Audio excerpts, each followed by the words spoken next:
எல்லாருக்கும் வணக்கம். நான் நீ சொல்ல போகிற படம் வந்து பார்த்தீங்கன்னா சீன்ட் ஆஃப் ஏ உமன் 1992 அந்த படம். ஆல் பிசினோ நடிச்ச படம். என்ன பொறுத்தலையும் ஃபேன் பாய் மூமெண்ட்ன்றது அதில் நடித்த நடிகருடைய உச்சபட்ச நடிப்பை தன்னுடைய ரசிகனுக்காகவும் தனக்காகவும் தான் வளர்த்த சினிமாக்காகவும் தன்னை வளர்த்த சினிமாக்காகவும் கொடுக்குற சிறந்த படம் தான் ஃபேன் பாய் மூமெண்ட் படமாக நான் பார்க்குறேன். ஒரு சிறந்த நடிகர் ரசிகர்கள் பார்வையில் பார்த்தீங்கன்னா ஒரு மாயக்காரனாக தான் தெரிவார். பல விதமான மாயாஜாலம் பண்ணுவார். நம்மளை ஒவ்வொரு செகண்டும் ஆச்சரியப்படுத்துவார். ஒவ்வொரு செகண்டும் எமோஷனலாகவும் சரி எல்லா விதத்துலையும் நமக்கு ஆச்சரியத்தை கொடுத்துட்டே இருப்பார் அவர். அப்படி எனக்கு எப்பயுமே ஆச்சரியம் கொடுக்குற ஒரு ஹீரோ யாருன்னு கேட்டிங்கன்னா ஆல் பிசினோ. இந்த படத்தில் ஆல் பிசினோ வந்து பார்த்திங்கன்னா ஒரு ரிட்டையர்டு கர்னலாக நடிச்சிருப்பார். அவருக்கு வந்து பார்வை போயிருக்கும். மன இறுக்கத்தில், ஒரு குற்ற உணர்வில், ஒரு வெறுமையில் எப்பயுமே தனியாக இருக்கணும்னு ஆசைப்பட்டு தனியாகவே இருப்பார் அவர். தன்னுடைய மன உளவையில் தன்னுடைய அனுபவத்தை நிறைய பேர்கிட்ட ஷேர் பண்ணி அவங்களுக்கு ஒரு சிறந்த ஒன்றை சொல்லணும்னு ஆசைப்படுவார். நிறைய இடத்துல நம்ம கிட்டத்தட்ட கண்கலங்க வச்சுருக்காரு அந்த படத்தில். எனக்கு சின்ன வயசுலேருந்தே பார்த்திங்கன்னா என்னோடய வயசில் பெரியவங்கள்கிட்ட நான் பேசணுன்னு ரொம்ப ஆசைப்படுவேன். அது காரணம் என்னென்னா அவங்களுடைய எக்ஸ்பீரியன்ஸு நமக்கு அவங்களுடைய அந்த வயசுக்கான ஒரு அனுபவத்தை நம்ம கொடுக்கும். அப்படி இந்த படத்தில் ஒரு பையன் இருப்பான். அவன் வந்து இவர் கூட இவர் பார்த்துக்கிறதுக்காக வருவான். பார்ட் டைமில் வந்து காலேஜிலேருந்து வந்து இவர் பார்த்துக்கிறதுக்காக வருவான். இவருக்கும் அவருக்கும் ஏகப்பட்ட முரண்பாடுகள் இருக்கும். ஆனால் ஒரு கட்டத்துக்கு அப்புறம் அவங்களுக்குள்ள நல்ல ஒரு ரிலேஷன்ஷிப் ஆரம்பிக்கும். அந்த இடம் ரொம்ப நல்லாயிருக்கும்.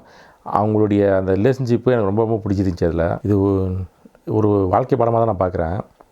கர்னல் சார்லி கிட்ட சொல்லுவார், one life, only one life அப்படின்னுவார். பட் அது எனக்கு இல்லை, நான் வந்து இருட்டில் வாழ்கிறேன். அது நம்ம எல்லாருக்குமே பொருந்தும். ஒரு வாழ்க்கை தான், ஆனால் நம்ம பெரும்பாலும் இருட்டில் தான் வாழ்ந்துட்டு இருக்கிறோம். நம்ம எப்போ வெளிச்சத்துக்கு வருவோன்ட்டு நம்ம தான் முடிவு பண்ணோம். நம்ம மனசு அதை உடச்சி வெளியே வரணும். இங்கே கடைசி ஆசைன்னு ஒன்று கிடையவே கிடையாது. நம்ம ஆசைங்க எப்பயும் எதை மீதோ பற்று வச்சுனே தான் இருக்குது. அந்த பற்று தான் நமக்கான வழியாக மாறுது. அதுவே சில நேரத்தில் துன்பத்தை கொடுத்து ஒரு வழியாக மாறி இந்த வாழ்க்கை நமக்கு போதும் அப்படின்னு நினைக்க வைக்கிது நம்மளை. புத்தர் சொன்ன மாதிரி தான் ஆசையே துன்பத்திற்கு காரணம்.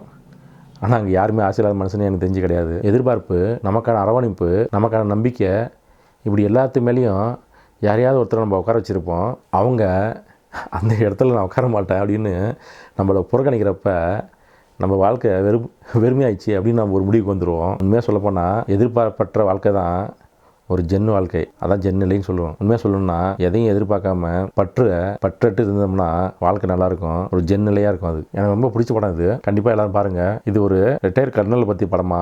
அந்த கர்னல் வந்து பார்வையற்ற ஒரு மனிதராக வீட்டில் இருக்காரு.